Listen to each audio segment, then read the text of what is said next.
आज हम बात करेंगे फ्रोजन शोल्डर के बारे में। और ये फिजियोथेरेपी क्लिनिक में काफ़ी पेशेंट होते हैं। सबसे बड़ी वजह जो पेशेंट पूछते हैं कि ये क्यों हुआ, तो उसके दो कारण हैं। एक तो होता है ट्रॉमेटिक शोल्डर के शोल्डर में कोई इंजरी हुई है तो उसके बाद इमोबिलाइज हुआ, जैसे फ्रैक्चर हुआ तो इमोबिलाइज कर दिया और शोल्डर एक ही पोजीशन में हैंड रहता है, तो उसकी वजह से भी फ्रोजन शोल्डर हो जाता है।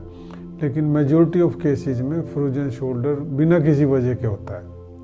तो ये बड़ी आश्चर्य की बात रहती है पेशेंट के लिए जब वो पूछते हैं कि मुझे क्यों हुआ ये। तो हम फ्रोजन शोल्डर के कारण के बारे में बात करें तो इसे हम बोलते हैं कि इटियोलॉजी क्या है शोल्डर की, फ्रोजन शोल्डर की। तो फ्रोजन शोल्डर की इटियोलॉजी दो तरह की हो सकती है, एक ट्रॉमेटिक एक नॉन ट्रॉमेटिक। तो इस वीडियो में हम ट्रॉमेटिक फ्रोजन शोल्डर के बारे में डिस्कस नहीं करेंगे, हम केवल नॉन ट्रॉमेटिक मतलब जिसका कोई वजह नहीं है उसके बारे में डिस्कस करते हैं। तो इसका जो मेन रीज़न है वो पोस्चर ही है कि शोल्डर कम्प्लेक्स, नेक और थोरेसिक रीजन का पोस्चर अलाइनमेंट ठीक नहीं है, इसकी वजह से फ्रोजन शोल्डर होता है। तो फ्रोजन शोल्डर की क्लिनिकल फीचर क्या है? फ्रोजन शोल्डर की जो क्लिनिकल फीचर मीन्स जो पेशेंट सिम्टम्स बताते हैं या जो साइन हम लोग चेक करते हैं, तो वो सिम्टम्स है जो पेशेंट डिस्क्राइब करता है। तो जनरली जो पेशेंट शोल्डर की मूवमेंट में डिफ़िकल्टी होती है, जैसे पिछली पॉकेट से कुछ निकालना है तो बहुत डिफ़िकल्ट होगा, या कंघी करनी है तो भी बहुत मुश्किल हो जाएगी, या ओवरहेड एक्टिविटी करनी है तो उसमें भी प्रॉब्लम होती है। नंबर 2, अचानक कोई झटका लग जाए तो बहुत सीवियर पेन होता है और उसको थोड़ी देर लगती है सेटल होने में। और तीसरा जो और मेन प्रॉब्लम है कि वो इस करवट सो नहीं पाते और रात में उनकी नींद फ्रीक्वेंटली डिस्टर्ब होती रहती है। तो ये सिम्टम्स हैं।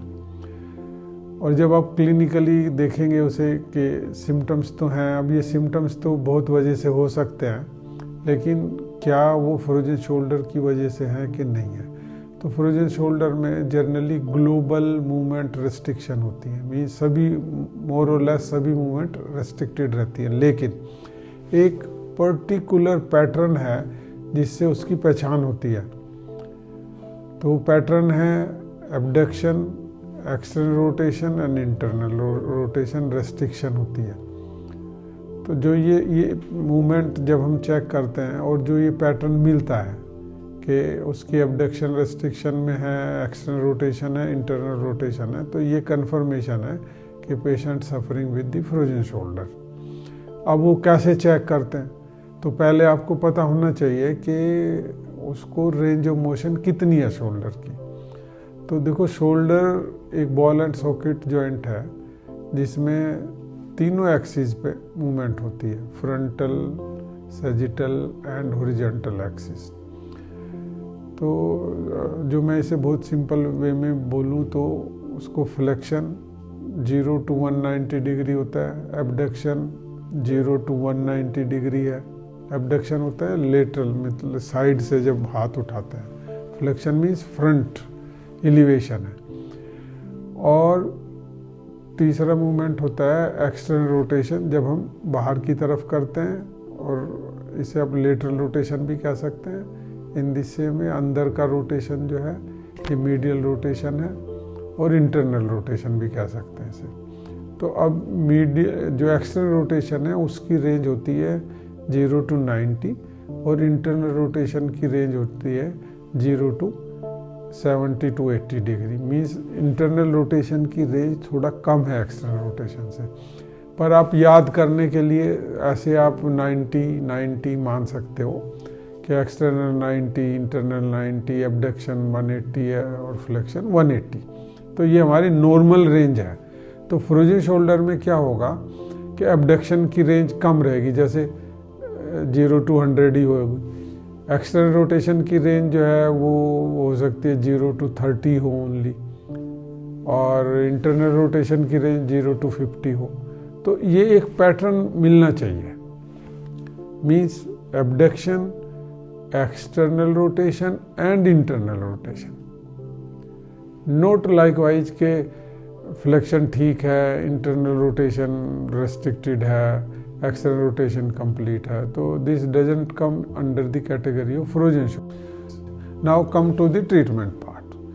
तो जो एक प्रीवेलिंग कंसेप्ट है ट्रीटमेंट की, जो हर एक फिजियोथेरेपी क्लिनिक में हो रहा है या majority of people are doing it, तो they start doing increasing range of motion. तो उनका मानना यह है कि भाई रेंज ऑफ मोशन जो बढ़ जाएगी तो पेन ऑटोमेटिकली कम हो जाएगा। पर my concept is different. My concept is कि pain should not increase at all. तो पहला काम है कि उसका पेन कम करना चाहिए, और पेन कम करने के लिए जो टेक्नोलॉजी हम लोग यूज़ करते हैं वो बहुत ही इफ़ेक्टिव है। हमारा मानना ये है कि gain in range without pain, जबकि दूसरे लोग ये मानते हैं कि नो गेन विदाउट पेन, क्योंकि वो पेन से ही मूवमेंट खुलती हैं।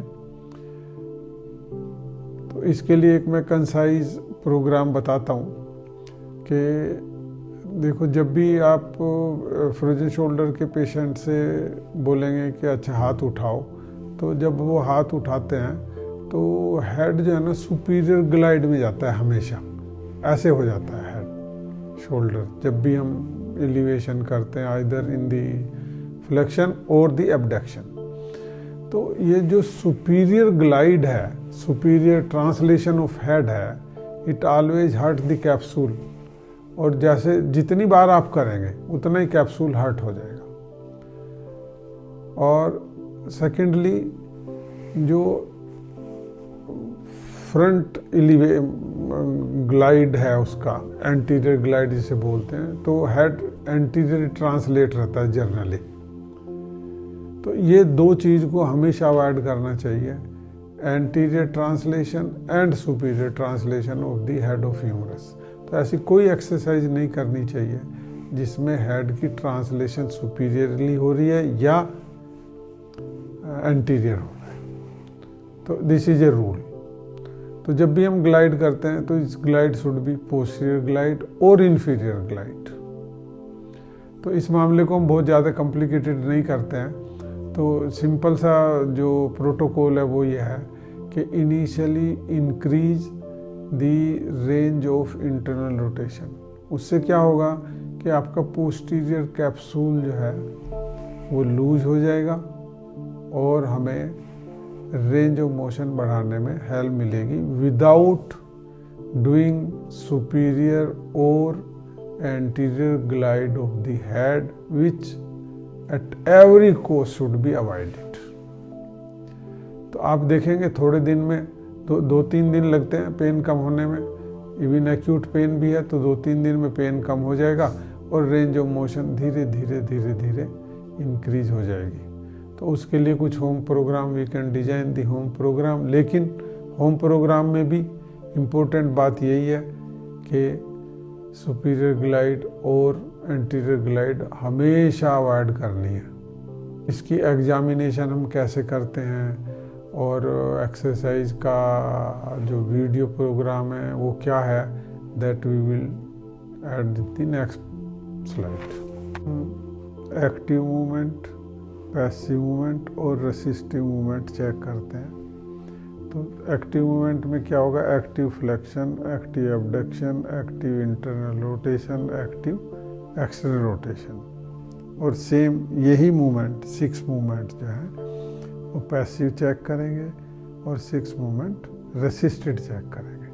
तो सबसे पहले एक्टिव मूवमेंट चेक करते हैं, जैसे फ्लेक्शन, उठाओ ऊपर हाथ सामने, तो दिस इज द फ्लेक्शन। तो इनका फ्लेक्शन कंप्लीट है, ठीक है। ऐसे ही एबडक्शन करो,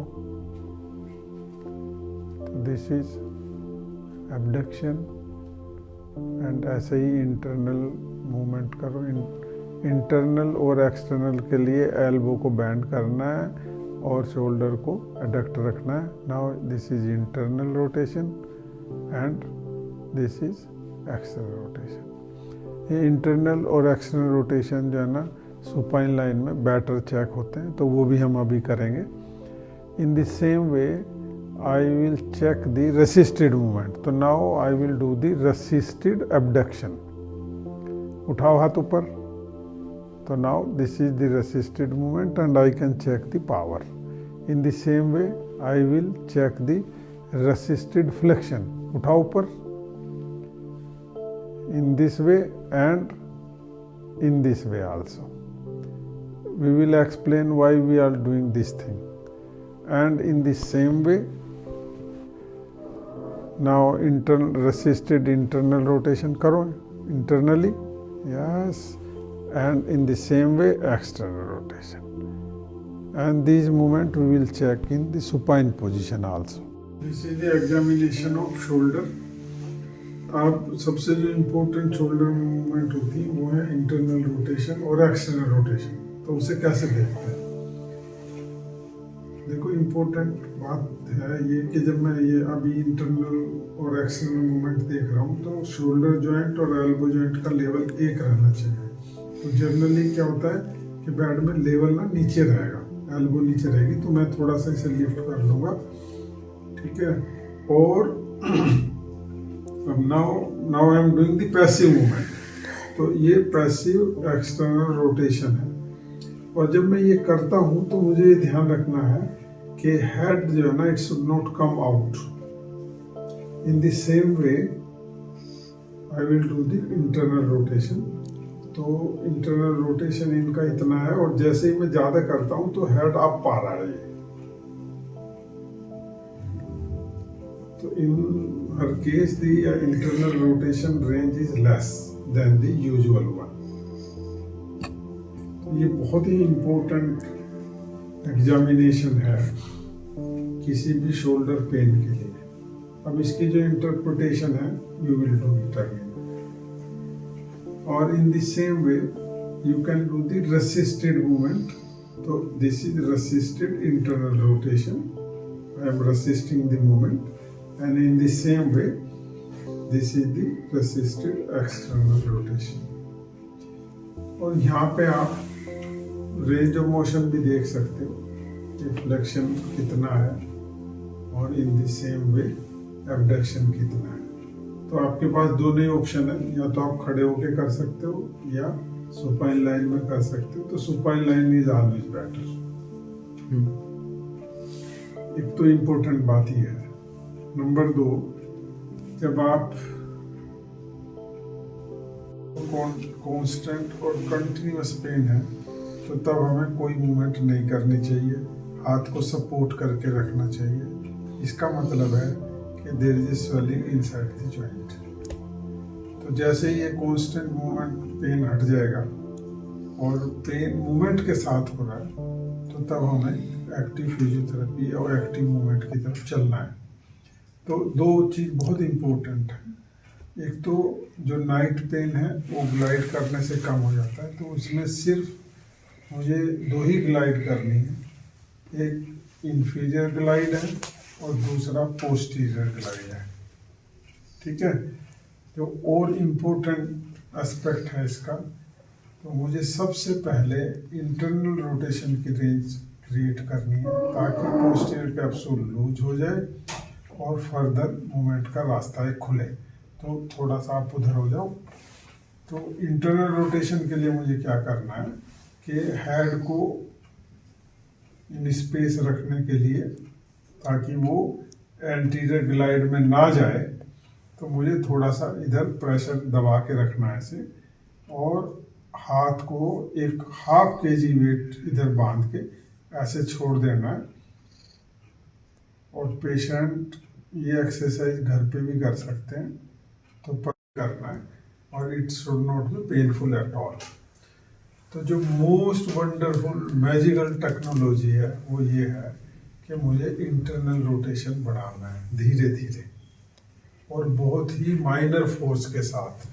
तो उसमें मैं क्या करता हूँ, ये आप पेशेंट घर पे भी एक्सरसाइज कर सकता है। तो उनको मैं ये 1/2 kg का वेट है, तो मैं ये 1/2 kg वेट ना इधर रिस्ट पे लगा दूंगा। So simple. और पेशेंट को बोलते हैं कि वो अपना भी हाथ रख ले इधर, ताकि हेड ना एंटीरियर ट्रांसलेशन में ना जाए, ठीक है। और पेशेंट को बोलते हैं वो धीरे से बस जितना भी जा रहा है उसे वहीं पे होल्ड रखें, और it should not be painful. तो जैसे ही उन्हें पेन होता है तो वो वापस ऐसे ला सकते हैं, रेस्ट में जा सकते हैं, और फिर धीरे धीरे फिर उसे छोड़ दीजिए ऐसे। तो आप देखेंगे कि 2-3 दिन में ही इंटरनल रोटेशन की रेंज बढ़ जाएगी। और जैसे ही इंटरनल रोटेशन की रेंज बढ़ेगी, पोस्टीरियर कैप्सूल लूज हो जाएगा and there will be improvement in the symptoms as well as the range of motion. तो जनरली पेशेंट डरते ही हैं कि जैसे फिजियोथेरेपी करेंगे ऐसे ऐसे हमारा पेन बढ़ जाएगा और नाइटमेयर हो जाएगा। तो ये बहुत ही पीसफुल और बड़ा फैंटास्टिक स्वीट ट्रीटमेंट है, और इसके बहुत ही वंडरफुल रिजल्ट है।